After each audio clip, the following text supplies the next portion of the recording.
Helmut अचानक चौंक गया जब उसके सामने एलेगा आ गई। एलेगा ने जोरदार दहाड़ मारी और चारों तरफ डरावनी डेमोनिक एनर्जी फैल गई। हेलमुट हैरान था कि एलेगा इतनी शक्तिशाली है। एलेगा ने उसकी जीवित रहने की ताकत की तारीफ की और बोली, बाकी मुझे संभालने दो, तुम यहां से निकल जाओ। लेकिन हेलमुट, जो मुश्किल से उस ऊर्जा को सहन कर पा रहा था, बोला, नहीं, मैं तुम्हारी मदद करना चाहता हूं। एलेगा ने उसे याद दिलाया, तुम्हें वो ढूंढना है जो तुम्हारे लिए सबसे जरूरी है, तुम्हारी आजादी। उसे मत भूलो। यह सुनकर हेलमुट सन्न रह गया।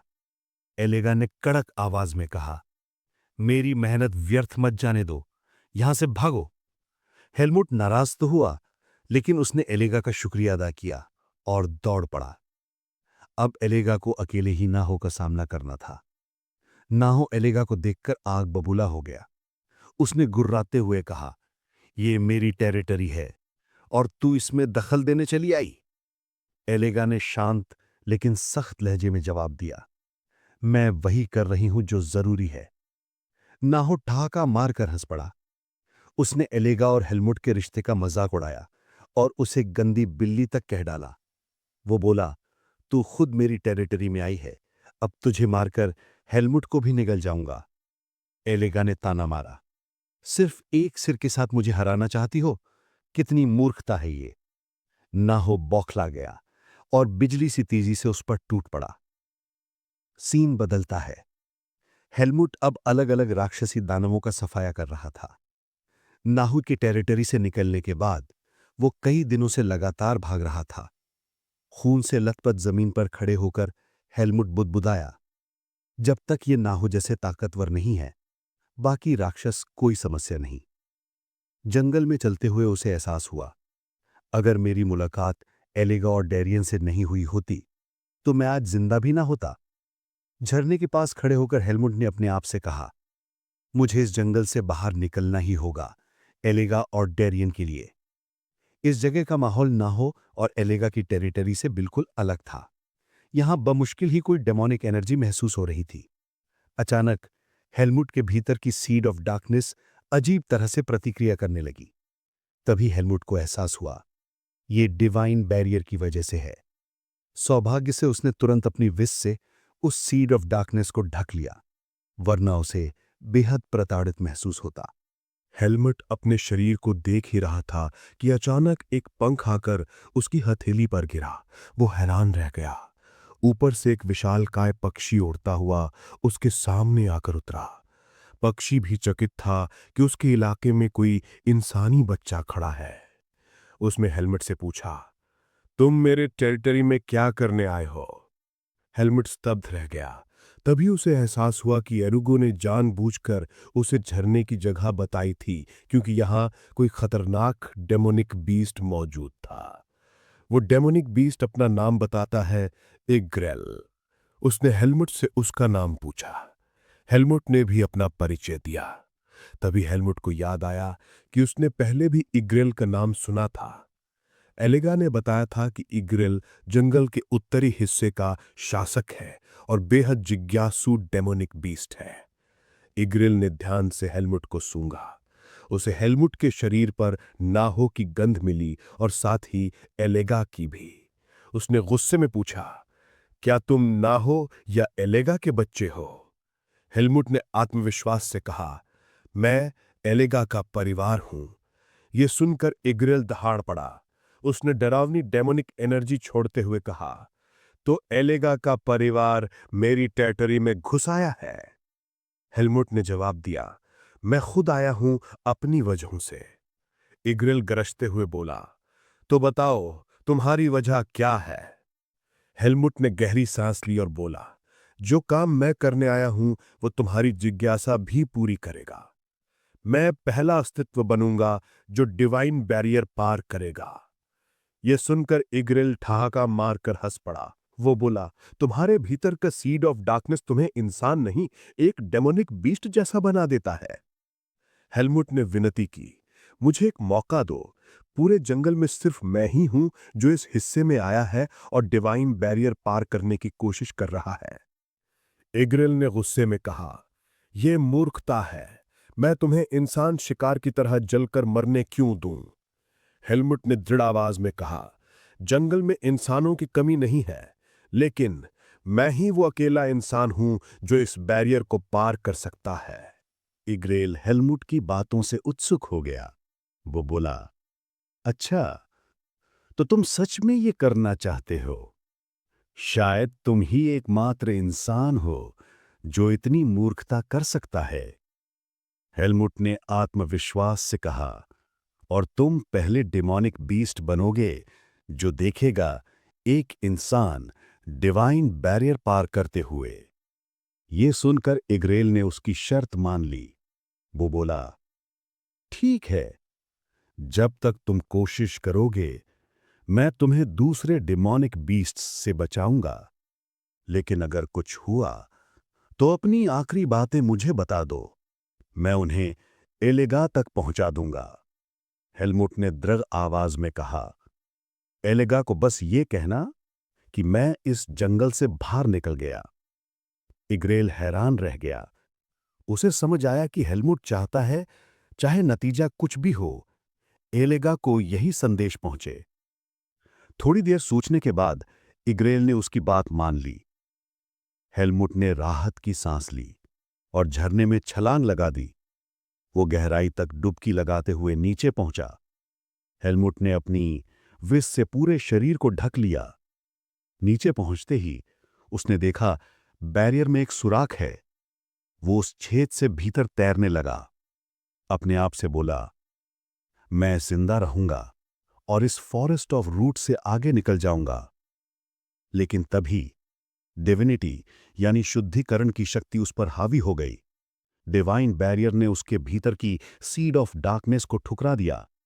वो शक्ति इतनी तेजी से हेलमुट को भेद रही थी कि दर्द असहनीय हो गया। हेलमुट की चेतना धीरे धीरे धुंधली पड़ने लगी। उसके भीतर डर समा गया। क्या मैं भी डिमोनिक बीस्ट बन रहा हूं? सीन बदलता है। जंगल के किनारे फॉरेस्ट ऑफ रूट्स के पास कुछ भाड़े के सैनिक घूम रहे थे।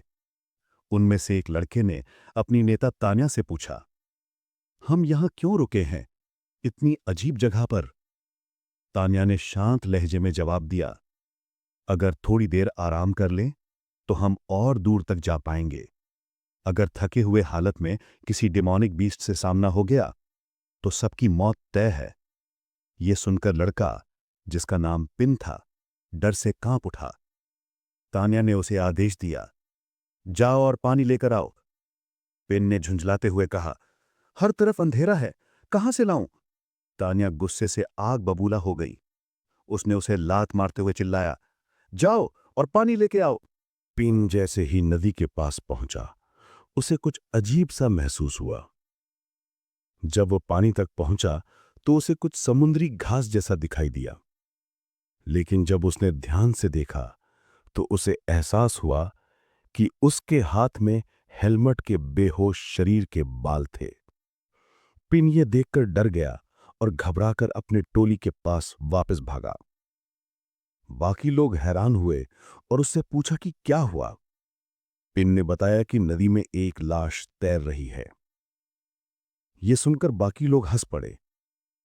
उन्हें लगा पिन फिर से झूठ बोल रहा है।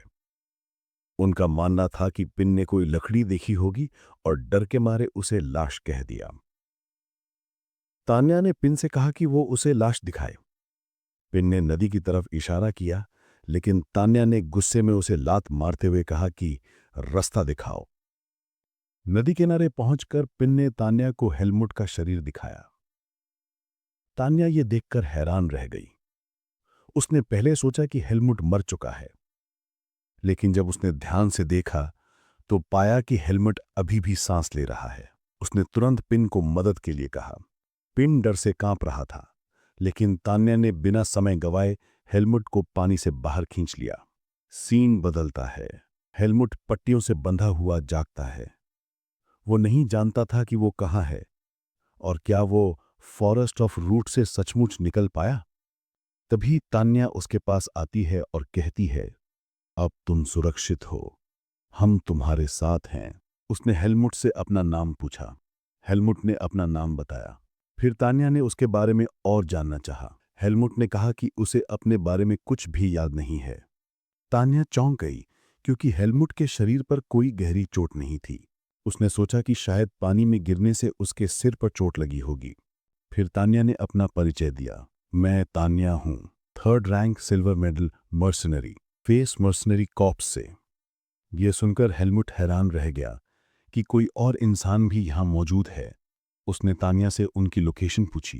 तान्या ने जवाब दिया, हम इस समय डिके फॉरेस्ट में हैं। तान्या ये सुनकर हैरान रह गई कि हेलमुट को अपने बारे में कुछ भी याद नहीं है। उसने महसूस किया कि हेलमुट की याददाश्त बहुत गंभीर रूप से खो चुकी है। उसने पूछा, क्या तुम्हें बिल्कुल भी कुछ याद नहीं? हेलमुट ने जवाब दिया, मुझे बस अपना नाम याद है और तलवार चलाना। ये सुनकर तान्या को थोड़ी राहत मिली। उसने सोचा कि अगर हेलमुट किसी डॉक्टर से मिले तो शायद सब कुछ ठीक हो जाए। उसने मुस्कुराते हुए कहा, अब तुम मेरी जिम्मेदारी हो। जब तक तुम्हें सब याद नहीं आता, हमारी टोली तुम्हारा साथ देगी। हेलमुट ये सुनकर चौंक गया। उसने तान्या का आभार व्यक्त किया। अगले दिन हेलमुट एक बड़े पत्थर पर बैठा आराम कर रहा था। उसे यकीन नहीं हो रहा था कि वो सचमुच उस जंगल से बाहर निकल आया है। उसका शरीर बहुत कमजोर था, पहले से भी बुरी हालत में। वो मुश्किल से अपना विष महसूस कर पा रहा था। उसे यह भी एहसास हुआ कि सीड ऑफ डार्कनेस अभी भी उसके शरीर में मौजूद है। हेलमुट जानता था कि उसे ये राज किसी भी इंसान को नहीं बताना चाहिए, इसलिए उसने नाटक जारी रखने का फैसला किया कि उसकी याददाश्त खो गई है।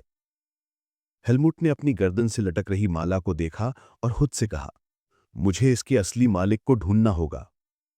फिर सीन बदलता है। टाली के कुछ सदस्य हेलमुट की नई शक्ल देखकर बातें कर रहे थे। किसी ने कहा, यह तो किसी कुलीन आदमी जैसा लगता है। पिन भी हैरान था। उसने याद किया कि जब उसने पहली बार हेलमुट को देखा था तो वो एक लाश जैसा लग रहा था। उसने मजाक में पूछा, क्या तुम किसी अमीर आदमी के बेटे हो? हेलमुट ने शांत स्वर में कहा, मुझे नहीं पता।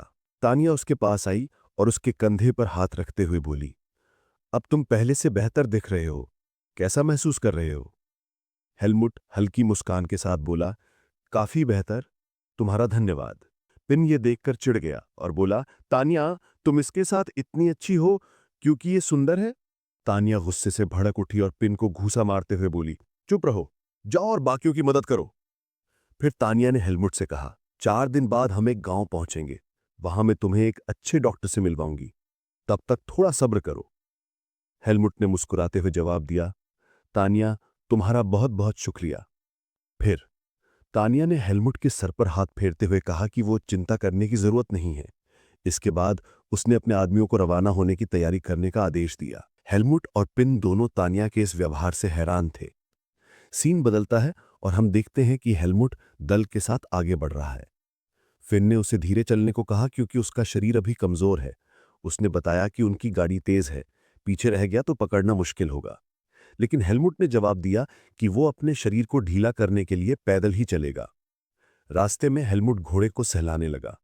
फिन ने पूछा, क्या तुम्हें घोड़े पसंद हैं? हेलमुट ने शांत स्वर में कहा कि वो निश्चित नहीं है, लेकिन जिस तरह से उसने घोड़े को छुआ उससे फिन समझ गया कि हेलमुट कोई साधारण इंसान नहीं है। हेलमुट ने आश्चर्य से घोड़े को शांत स्वभाव का जीव कहा। फिन उसके इस अजीब जवाब से दंग रह गया। उसकी उम्र हेलमुट के बराबर ही लग रही थी, फिर भी उसकी बातें बेहद अलग थीं। चलते चलते हेलमुट की सांसें भारी होने लगीं। फिन ने उसे गाड़ी पर चढ़ने को कहा ताकि बाकी लोग पीछे न रह जाएं, लेकिन हेलमुट ने जिद पकड़ी कि वो पैदल ही चलेगा और पीछे नहीं छूटेगा। फिन उसकी जिद देख सोचने लगा कि शायद वो सचमुच किसी कुलीन घराने से है। हेलमुट खुद हैरान था कि उसका शरीर इतना थका हुआ क्यों महसूस कर रहा है। रूट्स के जंगल में तो एक दिन में ताकत लौट आती थी, लेकिन अब उसे और समय चाहिए था। उसने सोचा कि यह थकान उसकी सहन शक्ति बढ़ाने का अवसर है। सीन बदलता है और अब हम एक डॉक्टर को हेलमुट की जांच करते हुए देखते हैं।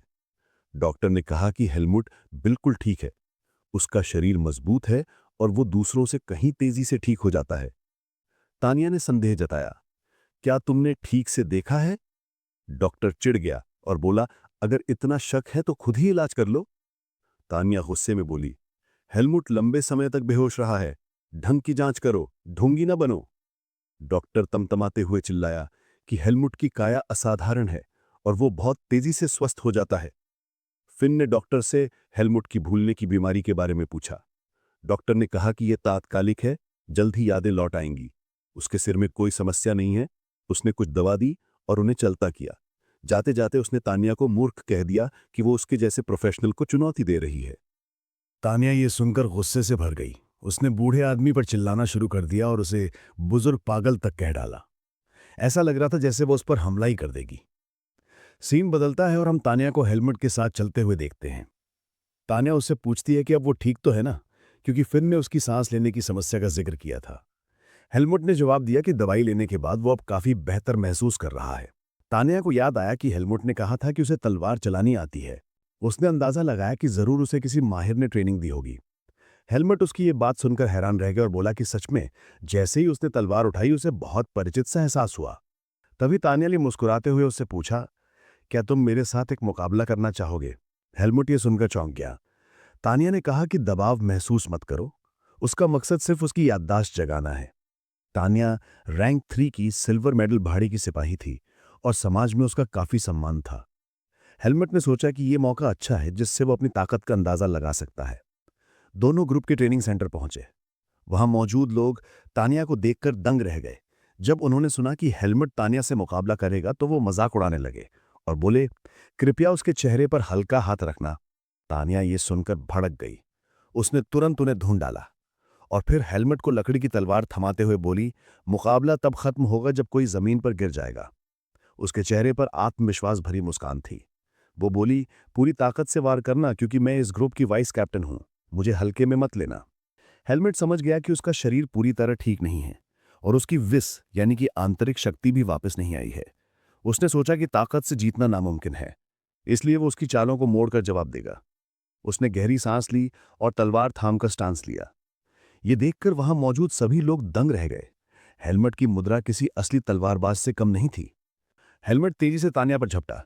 उसने देखा कि तान्या के कमर के बाएं हिस्से पर खुला मौका है और उसी पर वार करने की कोशिश की, लेकिन तान्या ने आसानी से उसके वार को रोक दिया। हेलमेट को यकीन हो गया कि ताकत में तान्या उससे कहीं आगे है। वो समझ गया कि सीधे सीधे ताकत से जीतना नामुमकिन है। तान्या ने तलवार से उस पर हमला किया, मगर हेलमेट कूदकर बच गया। तभी तान्या ने फासला घटाया और उसके पेट पर जोरदार लात मारी। हेलमेट इस वार से चिढ़ गया। उसे महसूस हुआ कि उसका शरीर उसकी बात ही नहीं मान रहा। वो समझ नहीं पा रहा था कि वो क्या करे। इसी बीच तान्या फिर नजदीक आई और बोली, तुम सोचते बहुत ज्यादा हो। फिर उसने तेज तर्रार हमले शुरू कर दिए। हेलमेट ने अपनी तलवार से उन्हें रोकने की कोशिश की, लेकिन धीरे धीरे वो दबने लगा। आखिरकार तान्या ने अपनी तलवार का इस्तेमाल करके हेलमेट को जोर से धक्का दिया। हेलमेट हवा में उछलकर जमीन पर गिर पड़ा। वहां मौजूद लोग इस जबरदस्त मुकाबले को देखकर हैरान रह गए। हेलमेट ने अपनी तलवार उठाई और धीरे से बोला, मैं हार गया। उसकी आंखों में निराशा साफ झलक रही थी। उसे यकीन नहीं हो रहा था कि यह लड़ाई इतनी एकतरफा थी। वो सोच रहा था कि तान्या के मुकाबले डैरियन के ज्यादा कमजोर मौके थे, फिर भी उसकी तलवारबाजी कमाल की थी। तान्या ने उसकी ओर देखकर कहा, तुमने बहुत अच्छा लड़ा। हेलमेट को विश्वास ही नहीं हुआ कि तान्या उससे इतनी ज्यादा मजबूत निकली। तभी उसे डैरियन की बात याद आई, इंसानों को हल्के में मत लेना। हेलमेट हैरान था कि वो रैंक 3 के तलवारबाज से हार गया। तभी एक आदमी आगे आया और बोला, तान्या हमारी टोली की सबसे बेहतरीन योद्धाओं में से एक है, हारने पर बुरा मत मानो। बाकी लोग भी हेलमुट की तारीफ करने लगे। वे कहने लगे कि वो फिन से कहीं बेहतर है। हेलमुट ने उस आदमी से पूछा, तुम कौन हो? आदमी मुस्कुराया और बोला, मेरा नाम फियन है, मैं इस भाड़े की टोली का कप्तान हूं। उसने आगे कहा, और मैं रैंक 2 का गोल्ड मेडल भाड़े का सिपाही हूं। दोस्तों, हम अपने वीडियो के अंत में आ गए हैं। अगर आप लोग इस वीडियो का अगला भाग चाहते हैं तो हमें कमेंट सेक्शन में बताएं।